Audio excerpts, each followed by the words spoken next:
No niin, hei. Mä aloitan tässä nyt tätä mun Olio-ohjelmoinnin screencastia. Eli tarkoituksena oli tehdä Contact-säppi samanlainen kuin 1,5 vuotta sitten, mutta tietysti paljon parempi. Ammattitaitoisempi ja paremmilla eväillä tietysti. Ideana oli se, että meillä on jonkinlainen UI, CLI tai sitten graafinen, ja mä oon tehnyt JavaFX GUIin ja CLI UIin myöskin. Sitten meillä on controlleri, joka kommunikoi UIin ja repositorin välillä.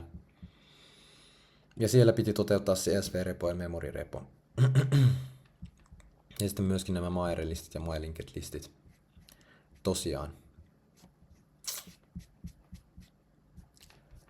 Käytän tätä readmeitä nyt tässä mun alkupohdinnan pohjana, mutta eipä mulla ole siitä sen enempää. Voidaan heti katsoa, mitä meillä löytyy täältä. Eli mun releaseistä löytyy tällainen zippitiedosto, mistä löytyy sitten seuraavia asioita. Meillä on datastorage, missä meillä säilyy CSV-tiedostot.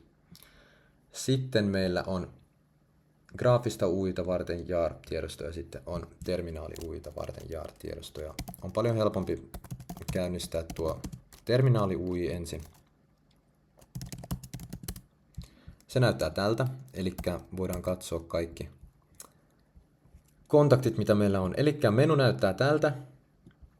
Valitaan noista vaihtoehdoista joku, ja nyt kun valittiin ensimmäinen, niin nähdään heti, minkälaisia henkilöitä meillä on tuonne luotu.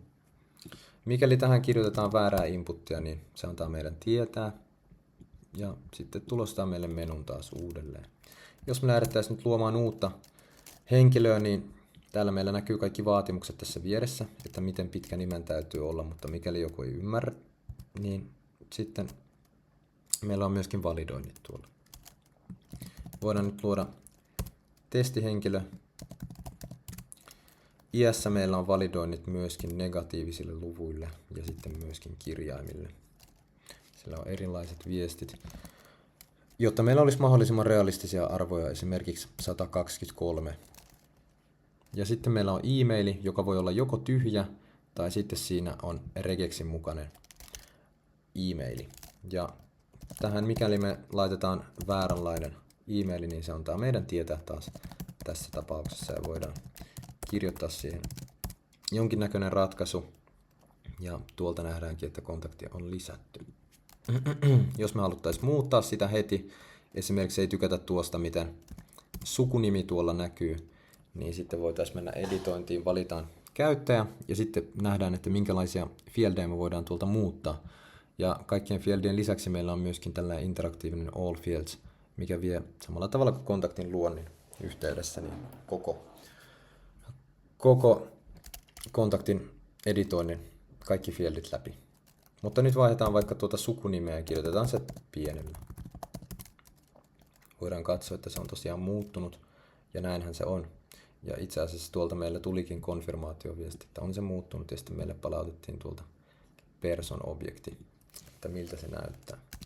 Poistaminen tapahtuu myöskin helposti, valitaan haluttu ja sitten meillä on vielä tämä confirmation tässä. Ja painetaan, että kyllä halutaan poistaa ja tuolta nähdään, että kontakti on poistettu. Voidaan myöskin tarkistaa ja näinhän se on. Näin. Sitten voidaan siirtyä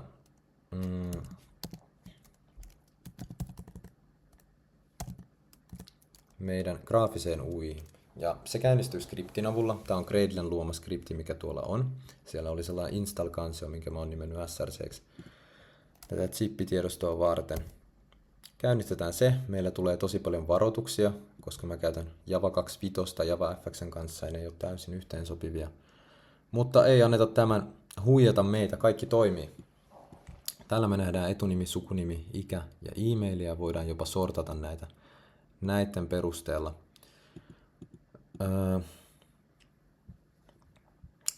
Tämä on tämän pöydän oma toiminnallisuus, ei ole mun tekemä, mutta halusin näyttää kuitenkin. Tosiaan, tässä meillä on käyttäjät. Me voidaan yrittää luoda täältä ja kirjoitetaan vahingossa kaikki väärin, niin nähdään error-tekstejä, mutta itse asiassa, koska e-maili saa olla tyhjä, niin siihen ei tullut. Mutta näin, mikäli me nyt tehtäisiin samanlainen testihenkilö ja yritettäisiin taas, niin nähdään, että error-viestitkin katoaa täältä sitä myötä, mitä oikeita vastauksia tänne laitetaan.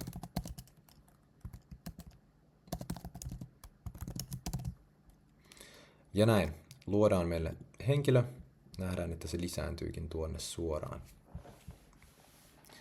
Elikkä, mitä me voidaan hänelle nyt tehdä? Me voidaan joko muuttaa jotakin tietoa, meillä aukeaa tällainen dialogi-ikkuna, ja täälläkin, mikäli me tehdään virheitä, niin nähdään sitten erilaisia error-viestejä.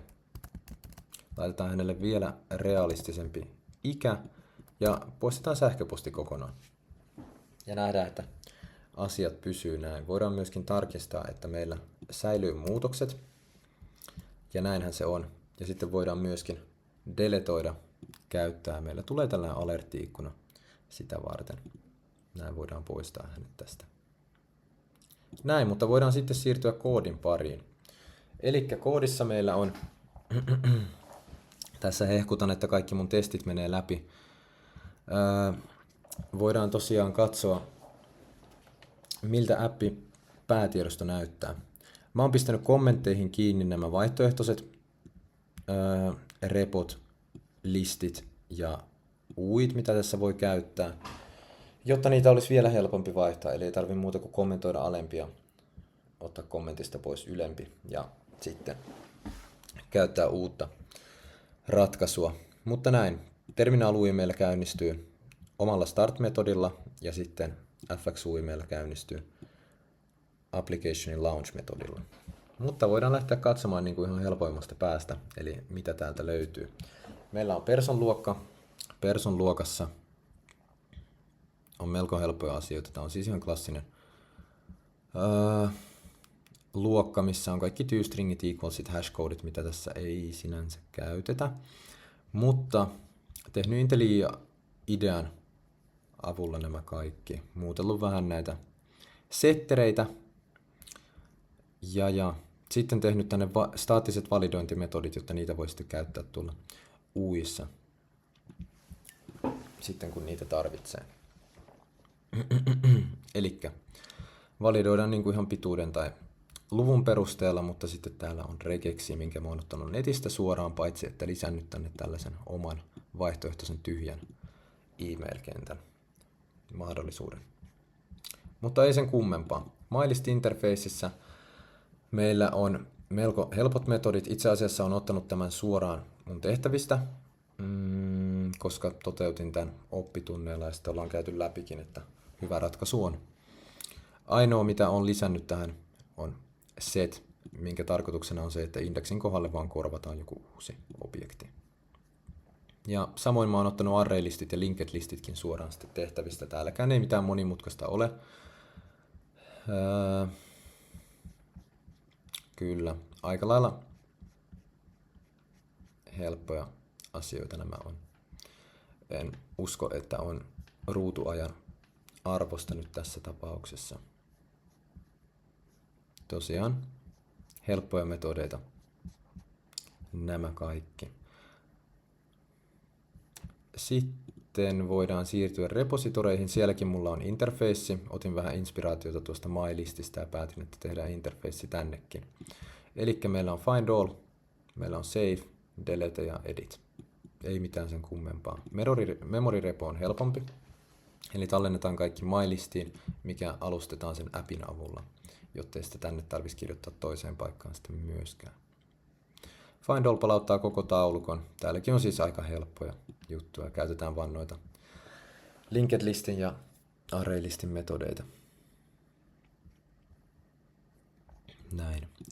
Mä palautan tässä booleaneja, mutta itse asiassa en käytä niitä, koska en ajatellut tässä vaiheessa vielä sitä controllerin logiikkaa täysin läpi. Ja joten joutuisi passaamaan näitä sitten vielä controllerista UI:hin, niin päätin, etten käytä niitä sitten ollenkaan, mutta jätin ne mahdollista refaktorointia varten.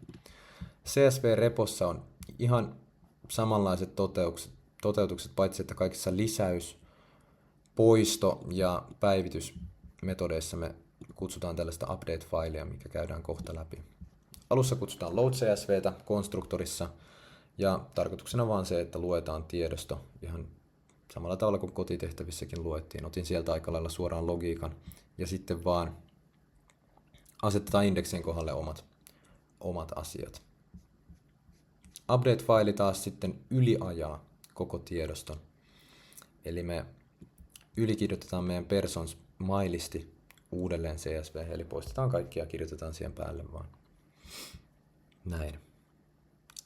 Sitten meillä on person controlleri, mikä on itse asiassa varmaan vielä helpompi kuin meidän person luokka. Tämän ideana mulla on pelkästään se, että välitetään UIlta asioita repositorille. Eli konstruktorin myötä meillä on myös nämä 4 metodia, mitkä sitten kutsuu vain repositorin metodeita täältä. Ei mitään sen kummempaa.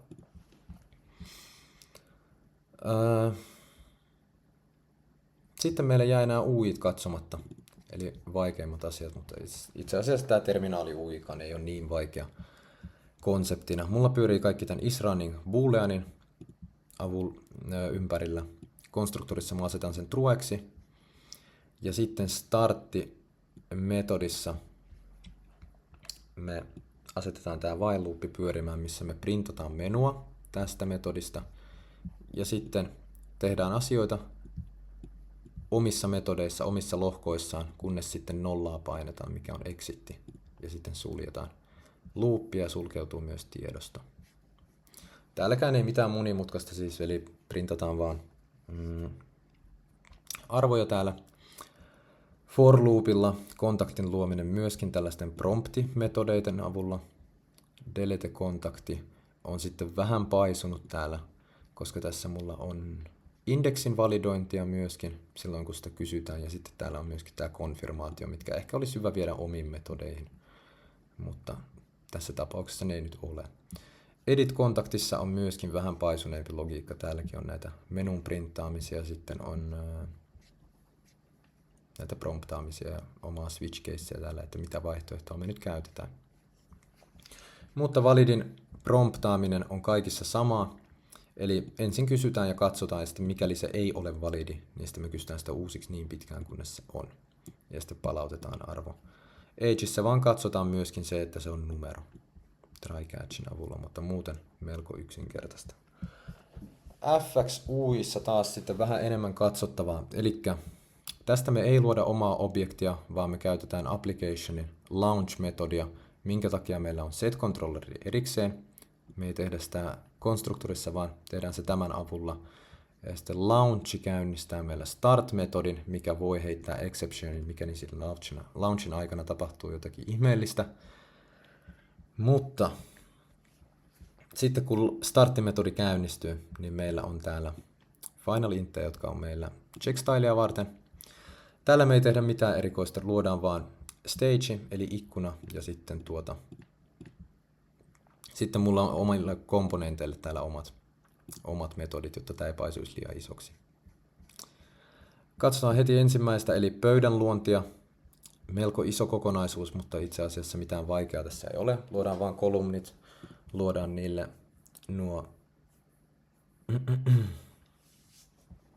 luodaan kolumnit. Ei siinä sen kummempia. Sitten myöskin luodaan nämä vaikeimmat kolumnit, edit ja delete kolumnit, mutta niilläkin on omat metodit, koska niiden logiikka paisuu kanssa tosi isoksi. Add person komponentti on meillä se H-boxi, mikä on siinä pöydän alapuolella. Eli siinä meillä on text-fieldit, sitten siinä on ne error-tekstit ja add-buttoni. Ja tässäkään ei mitään vaikeaa muuta kuin, että ensimmäiseen kertaan käytetään set on actionia. Ja siinä ensin validoidaan kaikki inputit aina kun sitä on painettu. Ja sitten mikäli validoinnista päästään läpi, niin sitten tehdään asioita. Eli tehdään uusi personi näiden asioiden valueiden avulla.